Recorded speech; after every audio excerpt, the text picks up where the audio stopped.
affecting another celebrity's family right now. Most of us know Brian Littrell as a member of the best-selling boy band, the Backstreet Boys. But when he's off stage, he's also a family man and loves spending time with his wife, Leanne, and 6-year-old son, Bailey.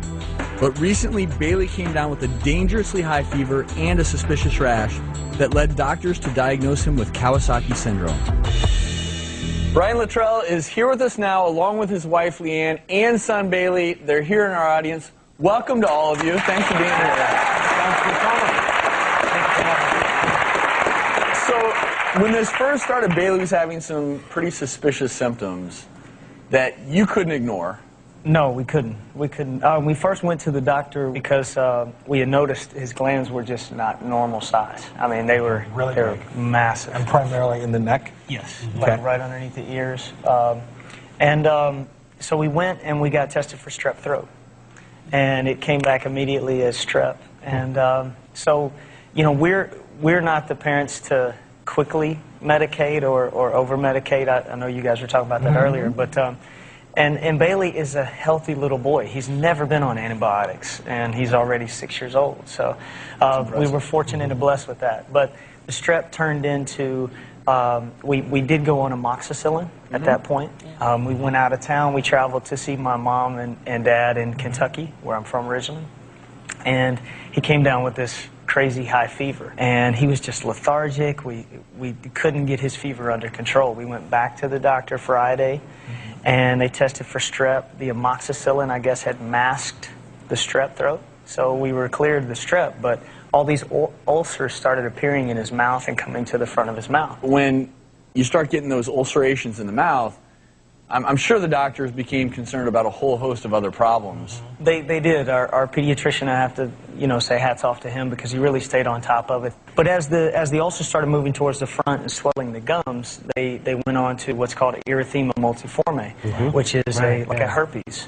And they were saying it's a massive dose of viral, you know, infection that swells over the teeth. And, Well, and it can be a reaction to drugs as well. And they might have been thinking that maybe this was secondary to the amoxicillin. You're not thinking first and foremost, oh, this is Kawasaki syndrome. It wasn't until they got an ultrasound of the heart, right? We had an echo of the heart.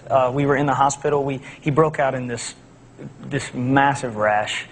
We kept checking the palms of his hands and the bottoms of his feet because there's only certain rashes and certain diseases or things that affect the bottoms, you know, the palms and the feet. So we kept checking his palms, and next thing you know, we were admitted into the emergency room, and we had an echo of his heart, and his coronary artery was off the charts. Wow. That's kind of what really the worst part of Kawasaki syndrome. It's kind of this kind of unknown syndrome that we don't really know what causes it. Is it a virus? Is it a bacteria? Is it some sort of chemical exposure? We really don't know. Fortunately, very rare. Very rare. Only about 1,800 kids a year get it out of how many million of us walking around. The hallmarks are fever, typically fever that lasts longer than 5 days. If you tell your pediatrician, my child has had a fever longer than 5 days, they're going to probably think, ooh, could be Kawasaki. But there's some of these other things, the rash, the peeling of the fingertips, the cracked lips, the red eyes. You know, if you start to see a few of those symptoms all together, it very well could be Kawasaki. And, you know, 80% of the kids that get Kawasaki, they run through the course for a few weeks and they get better, no problem. You treat it? Even untreated, though. Really? But 20% of the kids, it will affect their heart. And that's what happened to Bailey. It will cause aneurysms and swelling of the coronary arteries. And those are the arteries that kind of feed the heart. You know, these are the ones in the older people that get the heart attacks. But, you know, on the ultrasound, you can actually see little swellings of the coronary arteries. There's your heart. You can see it's beating along. You see the coronary arteries there. Suddenly they start swelling, and that can lead to heart attacks in small kids and heart enlargement too. And that's what can cause a long-lasting problem. If somebody has an enlarged heart, it can kind of lead to problems later in life. But the good news is if you get the child through the acute phase and there aren't any long-term damages to the arteries supplying the heart, kids do great. Oh, yeah. Bailey's here today. He's been doing pretty good, right? He's been doing great. Bailey, you want to come up here, buddy? Come on up.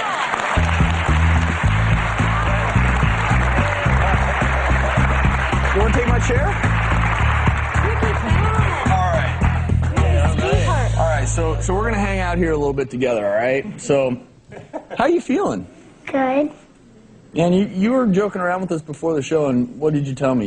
You love being on TV shows, don't you? Yes, I do. What do you want to tell us about Kawasaki's?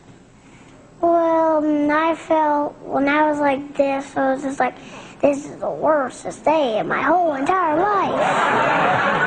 That's pretty well, that sums it up pretty good. It does sum it up. You know, Mommy and Daddy promised you that we would be there every step of the way. And the doctors, they worked diligently to fix you. And we're blessed to have you back normal. And he just graduated to his orange belt in karate. There we go. High five.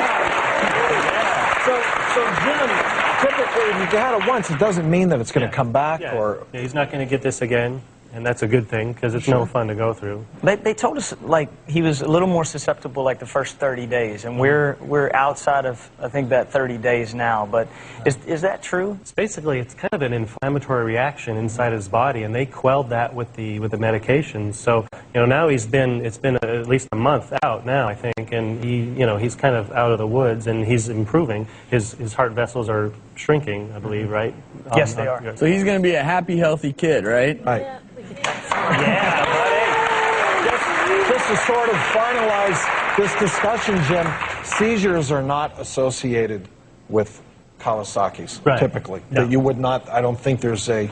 Talking about Jet Travolta, right. His Kawasaki that happened 14 years ago has nothing to do with his seizures now. I know that it was mentioned that people speculate that you're affecting the immune system somehow, and I know John Travolta said that being overly clean and using too many products to clean around his son's environment, he thinks may have affected his immune system. What do you think of that? Germs actually help the immune system.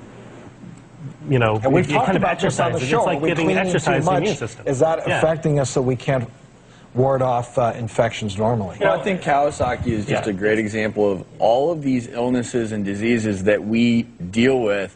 We don't yet know, based on science, why all of these things happen. Right. From a parent standpoint, I mean, they call Kawasaki's the great mimicker because it mimics a lot of other things. And you do have to stay on top of it. You have to follow, and you have to know what the next step is. What's dangerous, Brian, is it mimics a lot of very basic, general pediatric problems. They're usually on a strep throat, little virus in the mouth. A lot of kids get those, and it's no big deal.